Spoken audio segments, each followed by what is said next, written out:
How much longer will it remain legal for Homo sapiens to drive cars? There's a moment in every technological revolution where society quietly shifts the weight from one foot to the other, like we're testing whether the ice will hold. At first, it's just curiosity and convenience. Then, without anyone announcing it, expectation. And that's where things get interesting. Because once something becomes expected, the old way doesn't just look outdated, it starts to look irresponsible. We've lived through this before. Fire codes, food safety laws, seat belts, medical standards. Every time we built a tool sharp enough, fast enough, or powerful enough, we eventually turned to each other and said, all right, but we can't let everyone handle this however they want. And now we're walking into a century where AI will outperform us in areas that used to feel like personal territory. Things we assumed would forever be human rights, or at least human decisions. But what happens when the machine becomes better at protecting us from ourselves? Let's begin with something familiar. We already treat driving as a kind of delicate choreography. Metal boxes, explosions of gasoline, and fragile bodies all hurtling through space. And somehow we call this normal. But imagine the day the data becomes undeniable. AI-driven vehicles reduce accidents by 99%. That's not a small improvement. That's the difference between chaos and clockwork. At first, human driving becomes not recommended, then high risk. Then insurance companies start treating human drivers like someone juggling knives over a gasoline puddle. The price skyrockets. And eventually, governments start to ask a question they've asked 1,000 times in history. If we can save lives by limiting a behavior, don't we have to? The steering wheel becomes a museum exhibit, like a sword people used to carry everywhere just in case.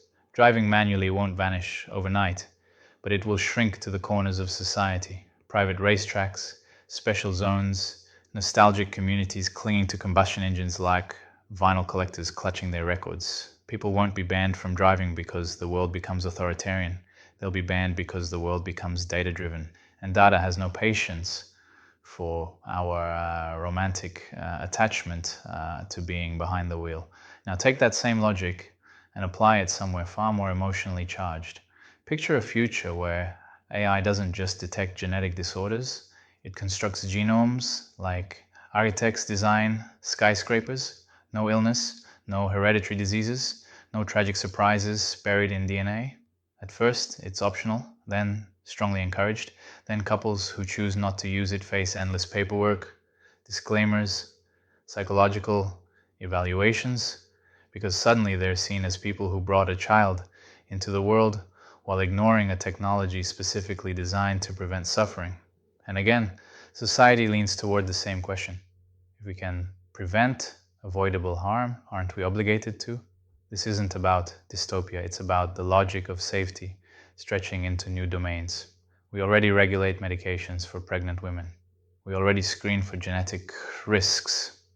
This is the same path, just extended into terrain that makes us uneasy. Natural birth won't disappear completely, but it might become like building your own airplane in your backyard. Technically allowed, man, but surrounded by warnings, regulations, insurance hurdles, and moral debates, and parents who insist on doing things the old-fashioned way may carry a new kind of social weight, like someone lighting candles in a room full of oxygen tanks. The question won't be, why are you doing this naturally? But, are you willing to accept responsibility if something preventable goes wrong? That moral gravity shifts everything.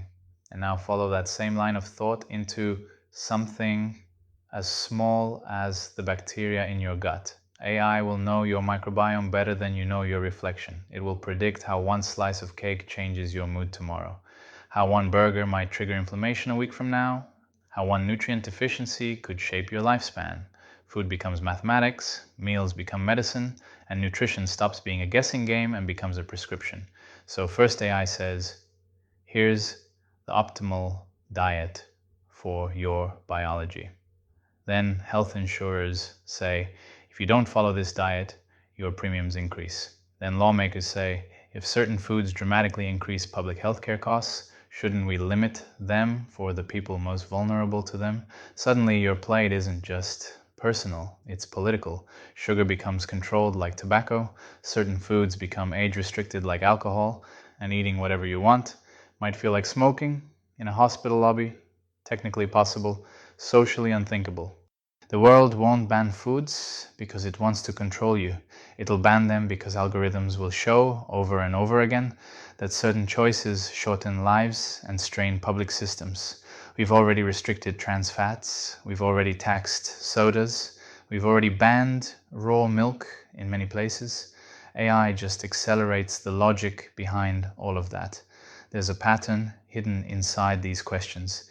H1 starts with humanity inventing a tool that reduces risk so dramatically that the old way becomes harder to justify. First driving, then reproduction, then eating. One by one, the domains we once considered personal freedom become public responsibility, not because we lose rights, but because the definition of a reasonable choice shifts beneath our feet. Society doesn't outlaw things abruptly, it just nudges the boundary each time a machine proves it can outperform us in protecting our bodies, our children, or our lives. Every revolution starts with a tiny step, this subtle shifting of weight, as if we're deciding whether the ice will hold.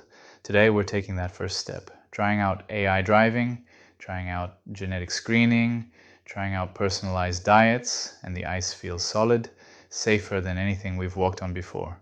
But one day, when the data becomes overwhelming, we'll look down and realize we're no longer testing the ice.